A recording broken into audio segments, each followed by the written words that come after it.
Welcome to the Zachrilege Cast Podcast YouTube video interview program that features me talking to some of the best and brightest in the atheist / secular / awesome community.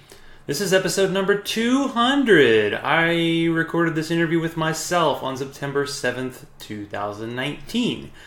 Thanks to Amy with a Y, because all Amy's without a Y are terrible at figuring out time zones. We talked about Skepticon and how every real skeptic, not the fake kinds who say snowflake a lot, should attend. It's just me this time. 200 episodes, and unlike episode 100, I'm recording this all alone, not even using the new StreamYard setup I have. No questions, no guests, no people distracting me while I'm talking. So it's just me and Audacity and probably a cat in the background. Let's start the solo conversation.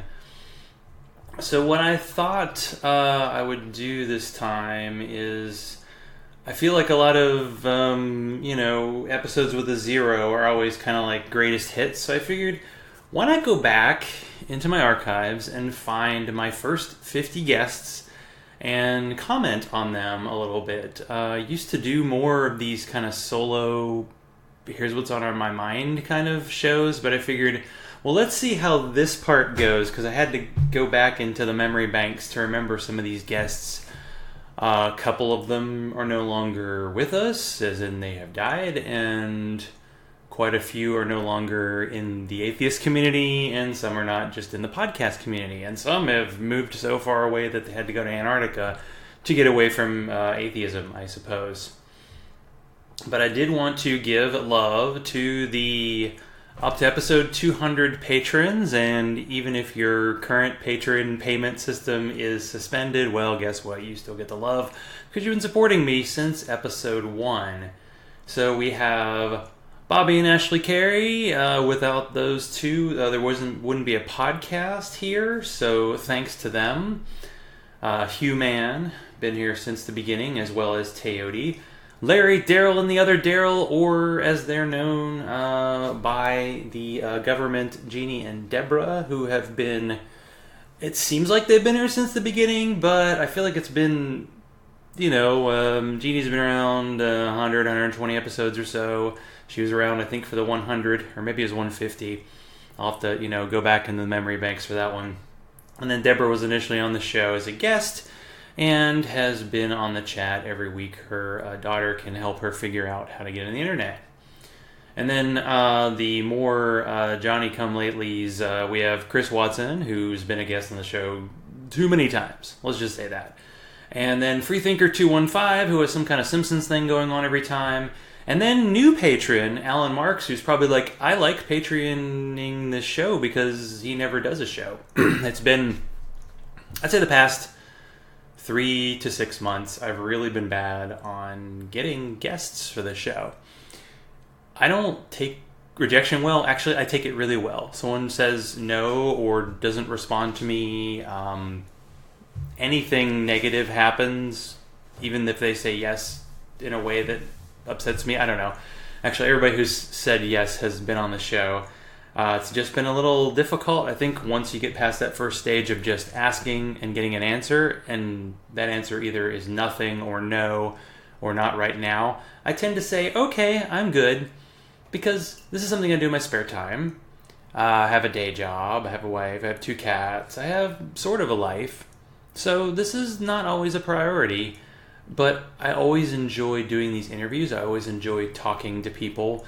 It's really been weird part of this show is like looking back at like the first 50 episodes and seeing it's not like the show's really that different. I mean, I have like a sort of formal introduction. I no longer do the entire show live, but other than that, it's just me interviewing people.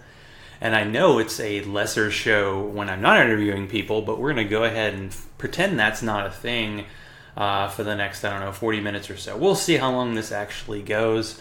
I may run out of energy pretty soon. I think most of my solos in the past have tended to be a little bit shorter, but we'll see, because my attempt this morning just to look at the first 50 guests I had on the show took a long time, so I'm sure even though I was saying to myself, okay, I'm going to do maybe like a sentence on each person, that's not always going to work.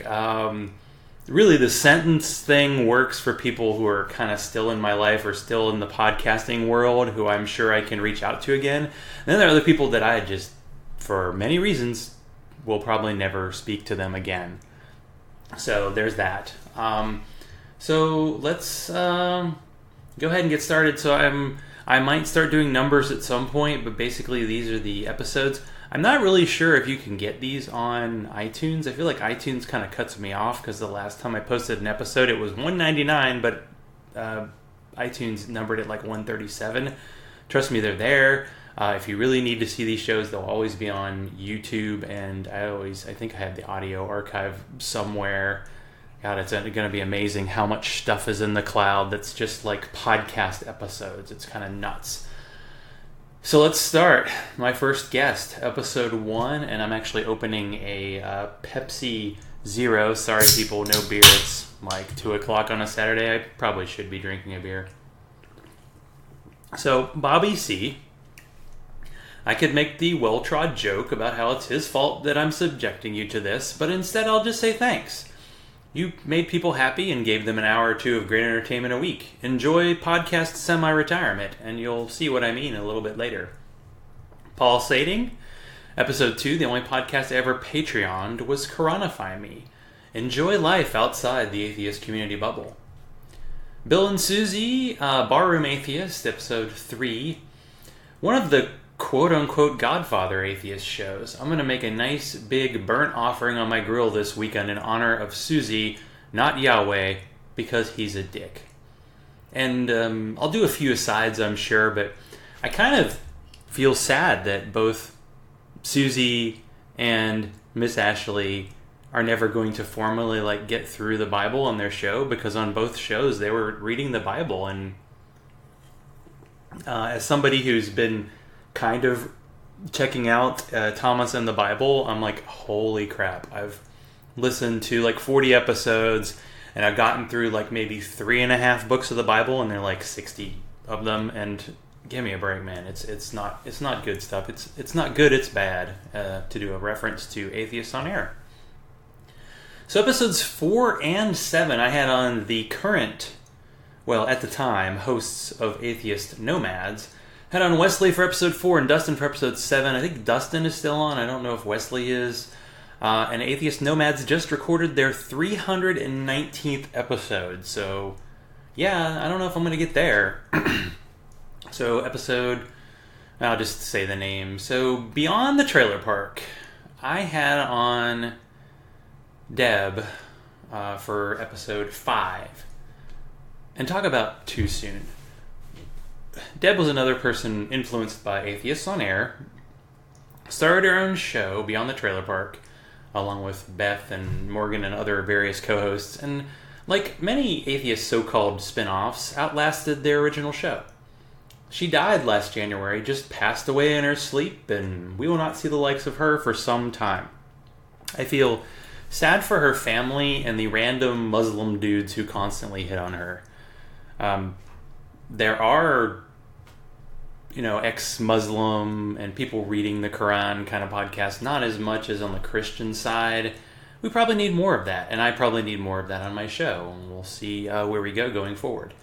I had on Jim Dobler, who, it's not an atheist party without Jim.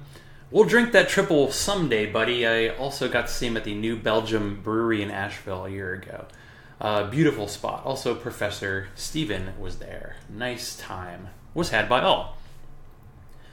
Episode 8, Dr. Jill Durmeyer. We did an hour about how a therapist deals with people getting out of religion, and then she disappeared. Haven't heard from her since. I think I got a LinkedIn notification, so I really need to follow up and see how she's doing, because that was a good episode, and it's always fun to get people on who don't do a bunch of podcasts.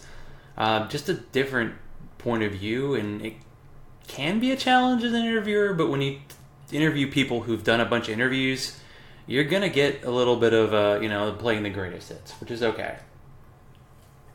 So it's a good and a bad situation. And I'll just be sipping my beverage, which is very good for audio quality, I've heard. Now, initially, he was the co-host of Unbuckling the Bible Belt when I first interviewed him. Chris Watson is now a Patreon, which means he rocks. Wait, can I not talk shit about my Patreons anymore? Like, once you give me, like, money? I mean, really, if you consider the amount of beer that I've bought Chris over the years, I think he's still ahead. So, anyway, it's bullshit, and I will talk smack about Patreons if I want. Although, why would I? They're amazing people. I mean, just universally, just great, except when they're not. Hopefully, Podunk Polymath continues, because it's a good show. Gaytheist Manifesto. So, Callie has been through quite a lot these last few years, most importantly, becoming a roller derby queen. And it's nice to see someone who's got a show that's still going on and is almost a self-sustaining thing and gets to speak around the country and even does Star Trek stuff, whatever Star Trek is, because I have no idea. Holy hell, that was just the first 10, and I'm already flooded with memories. Like, what's the theme? Change. Lots of motherfucking change. Now, I forgot to mention, for those who may have not heard my history for some fucking reason, first episode of the show, January 6th, 2015. So I'm at about almost 5 years. I'll need to have like a special 5-year anniversary party in 2020. So put that on the calendar. So episode number 11, one thing that happens is sometimes you run out of guests. So I invited a bunch of people from the Atheists on Air group. Namely Stephanie Jones, who, like many Americans in the past few years, just fucking lost her mind. And she's on a little bit later. These panel type shows, I think once you get past maybe like a total of 4 people, it gets to be about a bit much. Like, I think I did one with like 7, and it's just tough. Like, I know being a guest on one of those things is like, you feel like, oh, I gotta jump in because otherwise I'm not gonna talk. And then you're like, no, I don't want to be an asshole. And then you sit there and you don't like actually get heard for 15 minutes at a time. Episode 12, Atheist Avengers. No More and ReasonCon first mention of the show. Jeannie, you have to take a drink every time I say ReasonCon. Episode 13, Waiting for Wrath. I had the first 2 co-hosts on in 2015 and the others in 2019 because, like a well-aged beer, some things take time. 14, Phil Ferguson's show. He's still going strong from what I see. Sponsors atheist conferences if those still happen.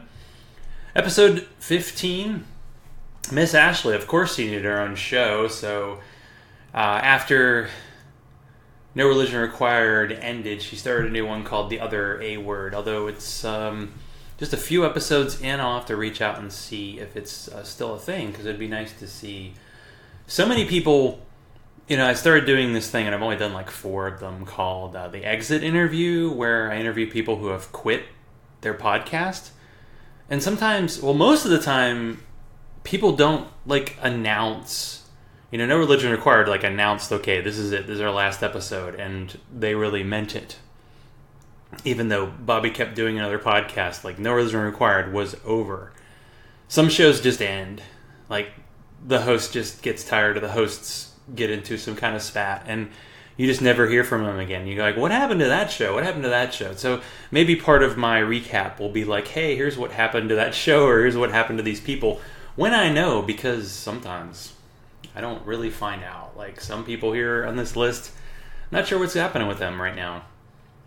Episode 16, Zandy Anderson still fighting the anti-abortion assholes in Alabama. That's a lot of people. What a tough state, Alabama. Number 17, Nancy Drew P.I. hasn't been on Twitter for 2 years. Come on, Canadians, we really need you. Episode 18, I had on Stephanie Jones because she was such an integral part in the Atheist on Air community, keeping that chat room going, letting people know about the show. And when she said to me, hey, this Galvin McInnes guy is kind of funny, should have seen that as a warning sign. That's the guy who runs the Proud Boys, pretty much racist white nationalist group, and yeah, the first signs of a little bit of crack in the community. Have lost track of her, clearly. Episode 19, Godless Mom. Okay, so at least one Canadian is good. I need someone whose couch I'll be crashing on when the dipshits re-elect Trump. 20 Atheist Roundtable. Andrew Garber just had this silky, sweet, smooth voice. I think he could compete with Seth Andrews, honestly. He's good, and he's not lost his mind about social justice stuff like Seth Andrews. His show was one of those that kind of faded away. I actually reached out to him today. He's actually in an interfaith group. Doesn't mean he is faith, but sounds like real life activism is happening. And really, that's good to hear. Like, if somebody's giving up, some Blog Talk Radio show they do for 30 minutes a week so they can actually do real activism because this is the time, that's fine. We'll give you get a pass. Everybody else, no. Andrew does. 21, so I had on some character who is named the Prophet, Jeremiah. Clearly wasn't chosen because he decided not to be a prophet anymore. Added, then booted from No Revision Required. And I feel bad because every time I speak about or speak to Jeremiah Traeger, that always comes up. And it's not like, hey, what's your life about now? It's, no, let's talk about that show that you got sort of kicked off. But sometimes spin-offs and happy endings happen. So now he does a show on YouTube called Jerb the Humanist. And yeah, he hasn't gone full white nationalist yet, but there still is hope. Show notes this week are really going to suck. That's one thing I forgot about. Usually I have like 2 things to post, and this week I have, oh god, every show that's ever existed. 22 Atheist in the Trailer Park. It's fun that I was 22 episodes in and I already had 2 shows about a trailer park. Haven't had one since, although I've kind of had other trailer parkers on here. So there's a new brewery in Atlanta called Tucker Brewing. I got to get Professor Fuzznuts a hat. 23, Joe Kindick, former Unbuckling the Bible Belt co-host. Lost track of him after NanoCon a couple years ago, maybe 3 years. 24, Country Fried Freethought. That's a good name. Shane Thrapp was on. Had dinner at ReasonCon with him. Drank, Genie. Oh no, bad memories. Just kidding. And I'm not sure if Country Fried Freethought actually recorded an episode after he was on my show. Probably should have kept that burp on. 25, Pennsylvania Atheist. So I had on Brian Fields. Not sure what he's up to, but he is raising money for a group that helps immigrant kids called We Are Kind, so check that out. Did I say I talk about 50 guests? Fucking shit, holy hell. This is when I really should go Yahweh in the next 25 former guests and wipe them out because they didn't like the buffet in Manatown. And, we like these audio cues, so why not? I think somebody said more motherfucking gong, so that's what I'm going to be offering my audience today. More gong. Because the stupid StreamYard thing, starts 5 seconds after you think it does. So it got cut off in the last episode, which is sad. Technical issues will be the bane of my existence. Episode 26. So probably the worst audio of an episode. Not the episode I look back with the most cringe. Chris, quote-unquote, discovered my ass at ReasonCon, and in honor of his memory, I'll leave it at that. Corin is thriving in Jacksonville, probably the only time that sentence has ever been uttered. Go Giants. Episode 27, Atheist Apocalypse, ran 4 seasons, had a lot of voice talent that was booted from the show, that were guests and people in the atheist community. Rest in podcast pulsating, have an Irish death. 28, another solo show. What an asshole. Although, I look back and I go, wait, when did I do a solo show? That's actually not bad. 1 every 28 episodes. That ratio's definitely gone down in the past while.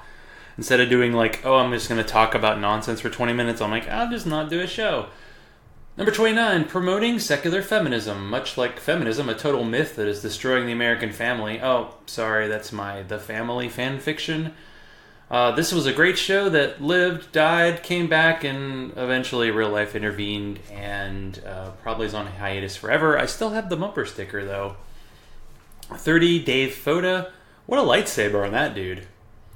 31, Daniel Andrew Duncan. I managed to snag both hosts of the Country Fried Freethought podcast. Hey there, ReasonCon roomie. 32, Solo. Good God, no reason to throw my sex life into this. 33, Nick Morgan Moore. Pretty sure that he's the only human in history who decided Alabama was a step up from Australia.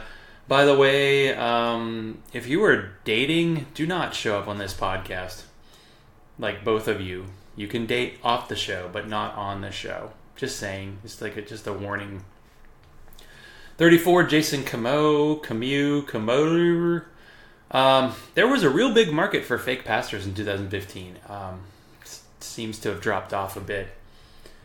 Episode 35, Solo again. Gee whiz, people. Start showing up. 36, Matthew the Apostle. In the name of God, the podcast is over. I think the show that said, hey, here's the bad shit religious people are doing, that podcast market is actually opening up. But Matthew wants to take on the overcrowded, sure, the lefty snowflake types are the real problem side of things. I don't know if you're going to get a Koch brothers deal out of that. I think they're kind of tapped out right now. 37, Demise. Avalon. Godless Nerds was another well-named podcast that last posted 2 years ago. The good news is so many podcasts have died that I can corner the market. The bad news is like 7 billion have been added in their place, and about 20 new YouTube channels featuring skulls open in their place like every day. 38, Bryce Blankenagel. What happened to that guy? Total liar with that naked Mormonism. Dude has never taken his clothes off for me. Maybe there's money involved. 39, Psy Lost. Save My Soul. Did a few episodes. Soul remained unsaved. 40, Letha Hughes. Don't fuck with the Imperator. 41, Naomi and Neil. Unequally Yoked was a great podcast that had to have an expiration date. Married couple, one a believer, one a former believer. Yeah, pretty intense. 42, Solo. Good thing I don't do that anymore. 43, Stephen Hewitt, veteran who asks for a veterans memorial in North Carolina to not have a Christian cross, which was calmly discussed by many people. Come on, you know what the fuck happened. People lost their shit. Michael Thomas Fowler, a long black cock indeed. Not sure what happened there with him. 45. Secular yakking. They yacked. They stopped yakking. Now raisin fucking Antarctica. 46. Amber of Bells of Atheism. I don't even know if there were bells. There was a bell. I love the spotlight on adoption in Alabama. By the way, still a problem. Pretty much gave up when the anti-SJW side took over. 47, Reese Heinen, a.k.a. Nightmare Fuel. That skull on YouTube who gets a boner every time Trump tweets about bombing brown people. 48, Paleo Radio. Jeremiah and Joe quit the show a while back. Enjoyed it, although the politics could be a little meh at times. It's not funny or edgy to wear a red hat, dude. But maybe you could be a guest on Matthew's show coming up. 49, Big Black Gay Dave. My only gay Canadian interview, I think, so far. Have hope for the future, everybody. 50, Ina, still doing polite conversations. Had a baby, still polite despite being controversial for existing. I can relate. That wasn't... Actually, it started like, oh shit, this is going to take like 2 hours.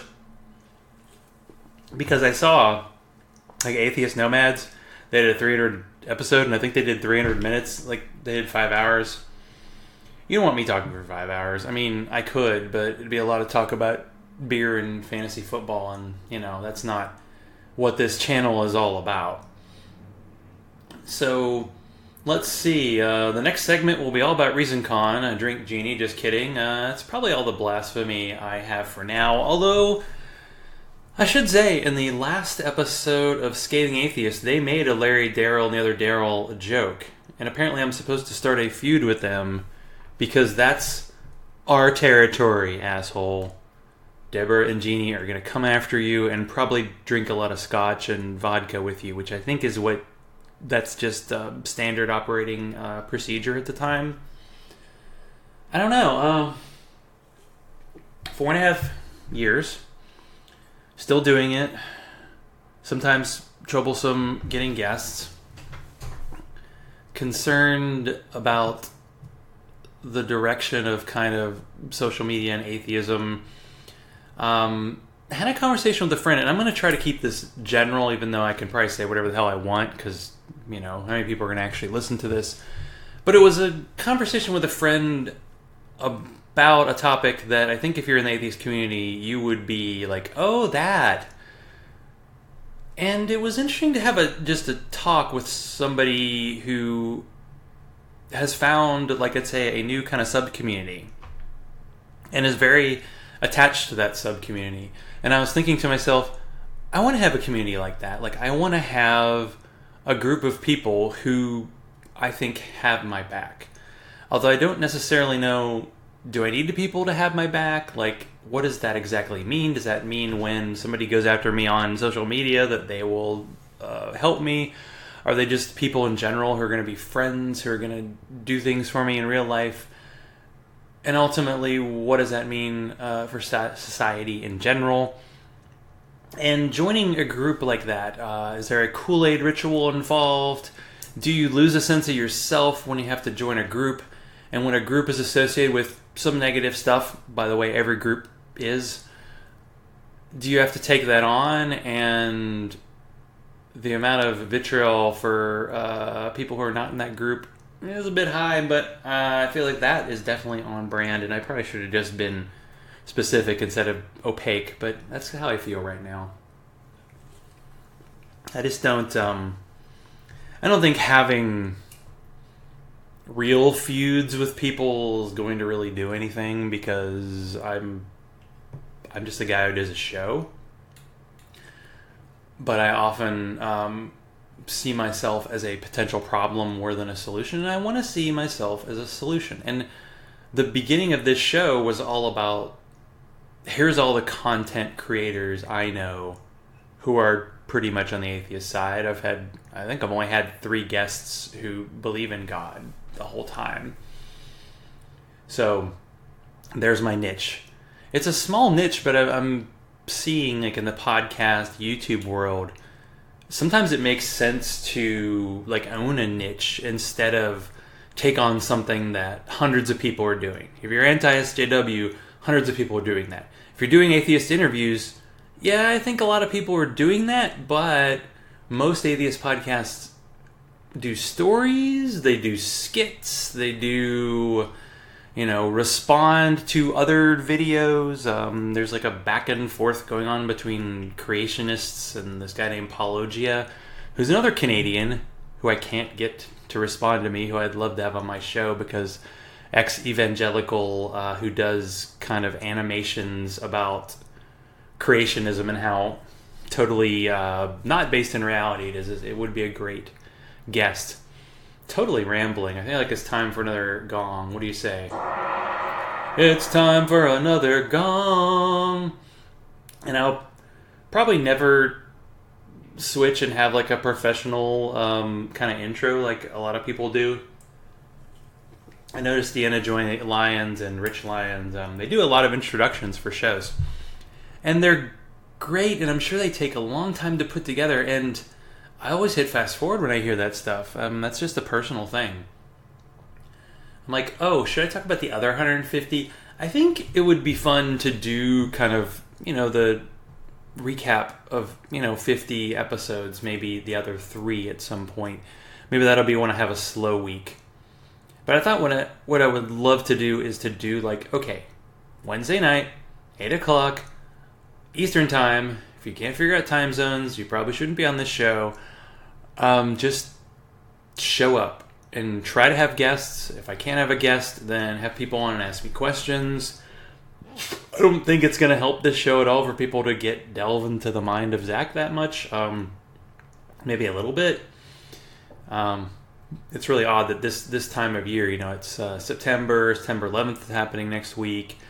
I did an episode where I did kind of my story of 9/11 and how I had like a near-death experience and all that, but I feel like I've covered that a lot, and it is intriguing that you have this traumatic thing in your background, and now 18 years later I barely think about it. I'm thinking, yeah, I had a whole life, from 0 to high school, basically, since this thing happened. So it makes sense that it's kind of faded.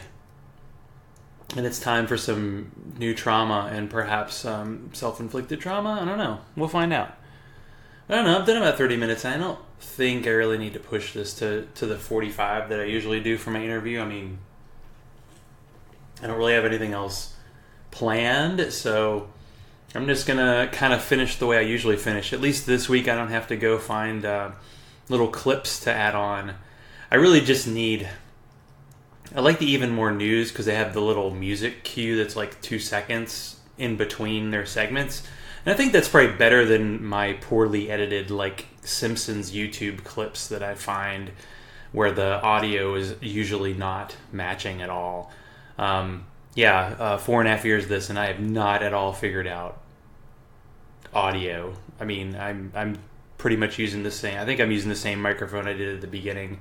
Initially, I didn't even have a microphone. I was just using my laptop speakers, and that was, I don't think my sound is that much better right now. But I love doing interviews. I love having people on. I don't know if I love as much being a guest on other shows because I just don't have this story to tell. I guess I should just come up with a new story, right? I should come up with a new thing.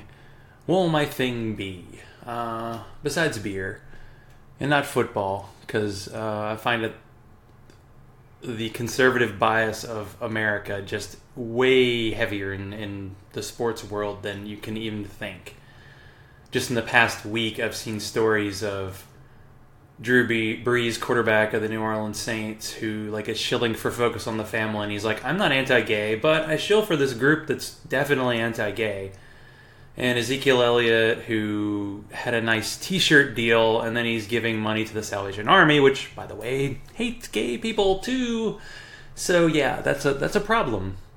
And the question is, when it comes to problematic stuff, I see, a big rift in an atheist community, I think, over something like this. They're tired of people being just outraged all the time. But I think there are times when it is necessary. If a group is creating a situation where marginalized people are feeling like, you know what? These are not my allies.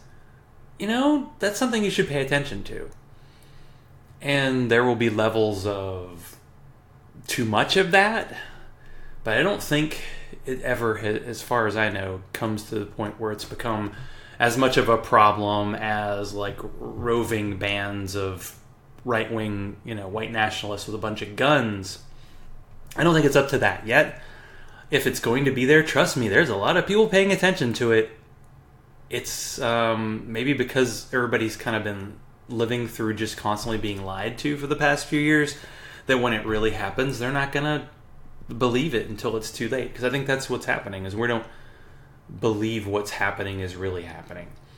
My God, I just keep going, and I shouldn't. Although I like talking. Although I think I prefer listening to other people talk and sipping a delicious dragon's milk. So let me do my live read. This is an episode I listened to during my daily exercise today, between football podcasts. Benjamin Dixon doesn't lie regarding conservative media. The conservative media now are the snowflakes. They are the media Sarah Palin warned you about, and they have all the money and the clout. Isn't it interesting that for decades it was hey, the boogeyman, George Soros, that one billionaire who donates to liberal causes. That's a bad thing. But all of the conservative billionaires who are bankrolling Dave Rubin and Ben Shapiro and all that, I guess that's okay, because if your side is winning, then the rules don't count. That's kind of how it is right now. So what can we do? Probably just cry and go on with our lives.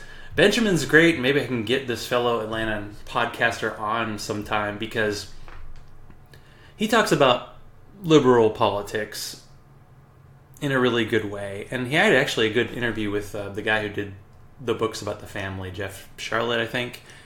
And Benjamin's Christian, but a very progressive Christian. So, yeah, would be a good guest sometime. if I can get through. Maybe I'm reaching too high. I need to get back to the people who have as many listeners as I do, because they're usually available and sometimes they're better guests. So if you want to support this show, I already mentioned them, but I'll do it again. Bobby, Hugh, Teote, Larry, Daryl, and the other Daryl. Wait, that's me. Chris, Freethinker215, Simpsons Guy, and Alan Marks. Go to patreon.com/Zachrilege. I just posted not one, but 2 cat videos, which is pretty much all the bonus content I give to my patrons. I do little patron bonus intros. We'll see. Maybe I won't do that this week because I'm tired. Follow me on Twitter at Zachrilege. It's kind of unhinged, but I just need that outlet. Sometimes it's too much, but I just need it. It's going to be inappropriate at times. I'm sure somebody can snap back at me. It happened last week about some comment about conservative Jewish people. Totally fine. I'm ready for it. Bring it on. You can like my Zachrilege Cast page on Facebook and send all mail to zachrilege.cast@gmail.com. Really, if you think there are guests that you want to have on this show and then it won't be me talking by myself, please reach out. I have not come close to talking to everybody. And thinking back to my first 50 guests, there are a few people that I probably could reach out to and get back on again. People change, and even if the interview is exactly the same as the first time, it's going to be something people haven't heard before. So totally awesome. So I'm going to try to aim to do a weekly show at 8 p.m. Wednesday night, and if nobody shows up, you get the solo set up again. This is a warning. Until now, this is awesome. Live recording is just amazing. So until next time, which hopefully will be this Wednesday, which is September 11th. Oh God. Let's continue the conversation.